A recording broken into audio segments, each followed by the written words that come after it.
আমার দেশের শাসকগুলো নিজের নামে বাড়ি, নিজের নামে গাড়ি, ছেলের নামে গাড়ি, ছেলের নামে বাড়ি, বউয়ের নামে গাড়ি, বউয়ের নামে বাড়ি। এমনকি শুধু এইটাই না, ভাই বেড়াদার যা আছে পুরা পুরা বংশের নামে বাড়ি গাড়ি টাকা পয়সা দিয়ে ভরপুর। বাংলাদেশের ব্যাংকে আসে না, বিদেশে টাকা পাচার করে। ও আমার দেশের শাসকদেরকে উল্লেখ করে বলতে চাই, এমন শাসকদের কাছ থেকে শিক্ষা নেওয়া উচিত যারা আপনার এমন ইসলামের শাসক ছিলেন। নির্ধারিত পরিমাণের বেশি আপনি কখনো বাইতুল মাল থেকে নেন নাই। আর আমার দেশের শাসকগুলো জনগণের টাকাগুলো আত্মসাৎ করে যাচ্ছে, টাকার পাহাড় তৈরি করা হচ্ছে। ভাইয়ারা আমার, চিন্তা করছেন এই দেশে আপনি কিভাবে আপনি ভালো কিছু আশা করবেন? স্বাধীনতার পর থেকে নিয়ে অর্ধনীতি পর্যন্ত যারাই আপনার সুন্দর সুন্দর স্লোগান শোনায় শোনায় আসছে, তারা এই দেশের সম্পদগুলো আত্মসাৎ করছে। কি করে নাই? জনগণ ভালো, জনগণের জায়গাতেই পড়ে আছে, কিন্তু তারা আপনার কোটি কোটি টাকা, আপনার টাকার পাহাড় তৈরি করেছে। জনগণ আগের জায়গাতেই আছে, জনগণের কোনো উন্নতি নাই। আমরা ট্যাক্স দিতে দিতে আমাদের দফা শেষ। আমাদের কাছ থেকে 16 আনায় হিসাব নিয়ে যায়, জনগণকে দেওয়ার সময় 1 আনাও ঠিক মতনে দেয় না। কি আমরা ভুক্তভোগী না? আমরা প্রত্যেকটা সেক্টরে ভুক্তভোগী। আপনি যান যে কোনো কাজ করার জন্য, প্রত্যেকটা সেক্টরে আপনি যাবেন, টাকা ছাড়া, মামু ছাড়া আপনার কাম হয় না। ভাইয়েরা আমার, ওই সমস্ত শাসকদের কাছ থেকে শিক্ষা নেওয়া উচিত যারা এইভাবে সম্পদগুলো আত্মসাৎ করবে। কাল কিয়ামতের মাঠে আল্লাহর বিচারের কাজ করায় যখন তাদেরকে দাঁড় করানো হবে, সেখান থেকে বিন্দু মাত্র সেখান থেকে আপনার বাইর হওয়ার কোনো সুযোগ থাকবে না। ভাইয়েরা আমার, ওই দিন দুনিয়ার জনগণ তোমার সাহায্য সহযোগিতা করবে না। তুমি যে জনগণের মাল লুটপাট করে খাও, রিলিফের মাল তুমি বক্ষণ করে খাও, গরিবের এতিমের মাল তুমি বক্ষণ করে খাও, যাই দেশের ত্রাণ হিসাবে কিছু আসে ওইটাও আপনার ঠিক মতন জনগণ খায় না। ওই আস্তে আস্তে আস্তে আস্তে একেবারে দফা ঠান্ডা বানায় দেয়। মুসলমানদেরকে যে মর্যাদা, যে সম্মান দিয়েছেন, তার ভিতরে আপনি ঈমানদারদেরকে আল্লাহ তাআলা তার চাইতে মর্যাদা আরো বেশি বাড়াইয়া দিয়েছেন। সুবহানাল্লাহ বলেন। মানুষ যে আশরাফুল মাখলুকাত, সৃষ্টির সেরাজি, মানুষের ভিতরে প্রকারভেদ আছে। কিছু মানুষ আল্লাহর হুকুম কিছু পালন করে আর কিছু পালন করে না। কিছু মানুষ আল্লাহর হুকুম পালন করে না, আল্লাহকে আল্লাহ হিসাবে মানে না। আর এক প্রকারের মানুষ যারা তারা আল্লাহর হুকুম পুঙ্খানুপুঙ্খানুভাবে আদায় করে এবং মুহাম্মদ সাল্লাল্লাহু আলাইহি সাল্লামের তরিকা মোতাবেক, সুন্নত মোতাবেক জীবন পরিচালনা করে।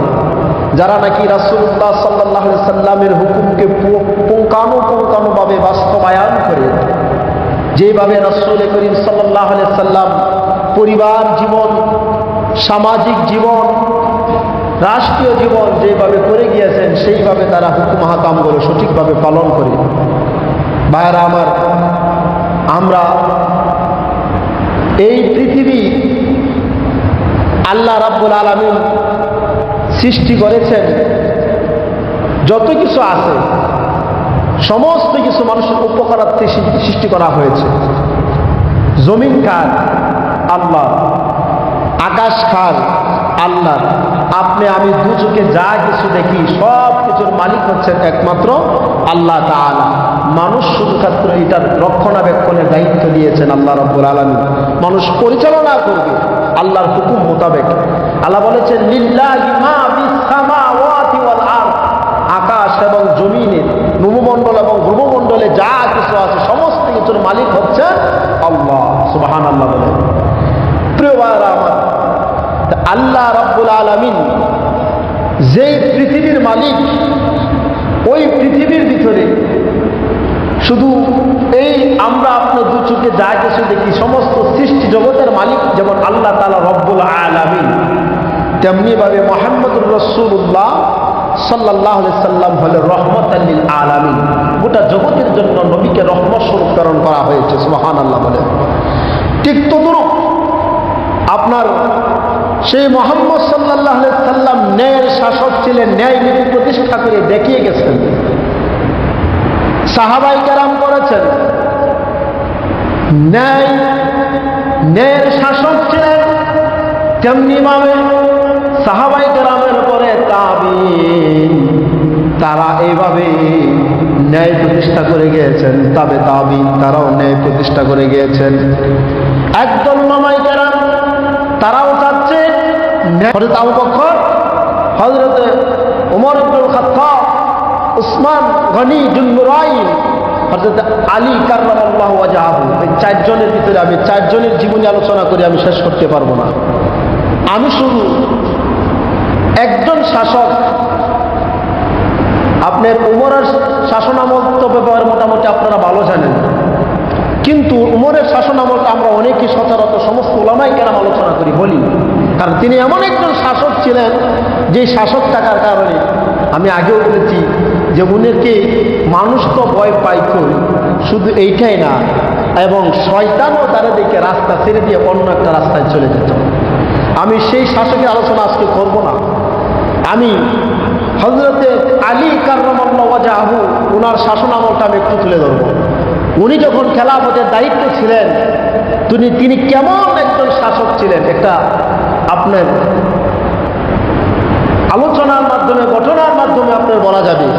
হযরতে আলী কাররামাল্লাহু ওয়াজহাহু যখন আপনার খলিফার পদে আদিষ্ট হয়েছেন, তখন বাইতুল মালের একজনকে দায়িত্ব দেওয়া হলো। তার নাম হইল আবু রাফে নামে একজন সাহাবীকে বাইতুল মালের দায়িত্ব দেওয়া হলো। বাইতুল মালের রক্ষণাবেক্ষণ দায়িত্ব ওনার।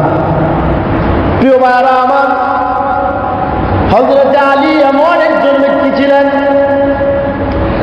আল্লাহর নবীর চাচাতো ভাই ছিলেন হযরতে আবু তালিব রাদিয়াল্লাহু তাআলা আনহুর ছেলে ছিলেন হযরতে আলী, এবং রাসূলের বেশি একটি ব্যবধান না, 3 বছরের মতো ব্যবধান রাসূলের ছোট ছিলেন। শুধু তাই না, আল্লাহর নবীর সব চাইতে কলিজার টুকরা খাতুনে জান্নাত ফাতেমা রাদিয়াল্লাহু তাআলা আনহাকে হযরতে আলীর কাছে বিবাহ দিলেন। সুবহানাল্লাহ বলেন। আল্লাহর রাসূল সাল্লাল্লাহু আলাইহি ওয়াসাল্লাম এইভাবে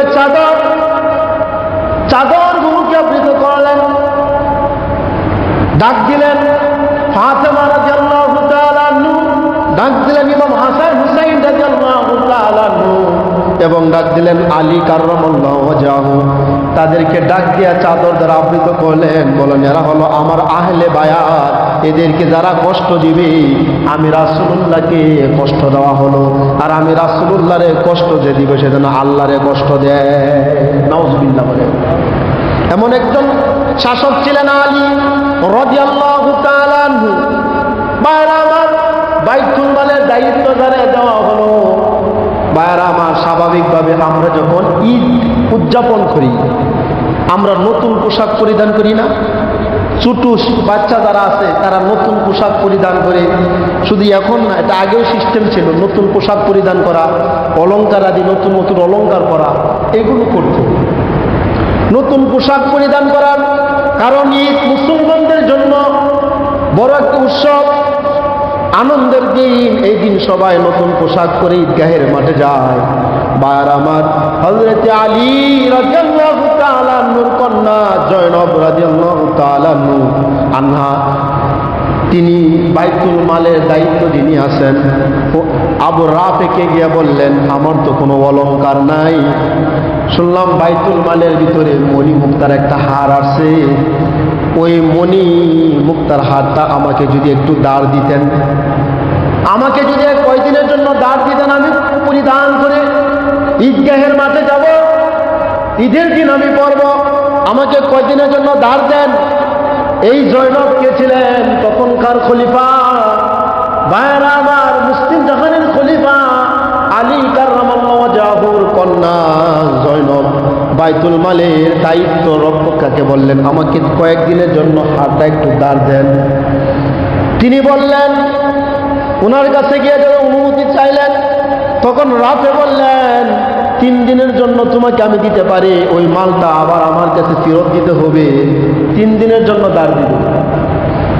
একটা হাত বাইতুল মালে আসছে, খুব দামি হার, আপনার মণিমুক্তা দ্বারা জর্জরিত হারটা আসছে, সেটাকে আপনার 3 দিনের জন্য দাঁড় নিতে আসছে কে?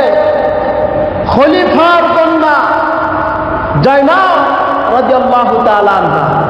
বাইতুল মালে যিনি দায়িত্বে আছেন উনি ঠিক 3 দিনের জন্য আপনার দাঁড় দিয়ে দিলেন। ভাইরা আমার, জাইনাব যখন ওই হারটা যখন ঈদের দিন পরিধান করল, হযরত আলী রাদিয়াল্লাহু তাআলা আনহু বললেন, ও মা, তুমি হারটা কোথায় পেয়েছ?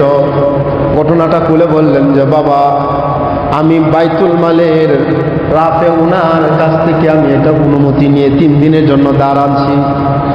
খলিফাতুল মুসলিমিন হযরত আলী রাদিয়াল্লাহু তাআলা আনহু ওই বাইতুল মালের দায়িত্ব যিনি আছেন ওনার কাছে চলে গেলেন।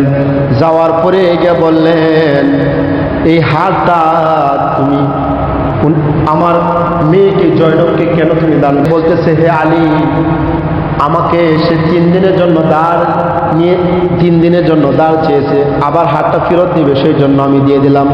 তুমি তো কাজটা ভালো করো নাই, আমার অনুমতি ছাড়া তুমি কিভাবে বাইতুল মালের সম্পদ তুমি আরেকজনকে দিয়ে দিলা? যদি এইটা অর্থাৎ দাঁড়ের কথা নিয়ে যদি না নেওয়া হইতো, ফেরতের কথা না হইতো, তাহলে চুরির অপরাধে তাকে আমি শাস্তির আওতায় আনতাম। চিন্তা করছেন? ওনার কন্যা হলো এখানে ছাড় দিতেন না। তখন তিনি বললেন, সে গিয়ে বললেন, হাতটা যখন ফিরাত আনার জন্য গেলেন, রাতে বললেন, হাতটা আমাকে দিয়ে দাও। এবার জয়নব গিয়া আলীকে বললেন, বাবা, শুধু আমাকে ঈদের দিনটা শুধু আমাকে দেন, হারটা পরিধান করব, ঈদের দিনটা শুধু আমাকে দেন। এবার আলী বললেন, ও বেটি, তুমি কি ন্যায় শাসকের কথা তুমি কি ভুলে গেলে? ওটা কি গলা টিপে হত্যা করতে চাও? এই কথা বলার পরে বাইরা আমার হারটা ফেরত দিয়ে দিলেন। এমন একজন শাসক যদি নিজের কন্যার ব্যাপারেও যদি আপনার সেটা যদি ফেরত দিয়ে দেওয়া হয়, আর আমার দেশের শাসকগুলো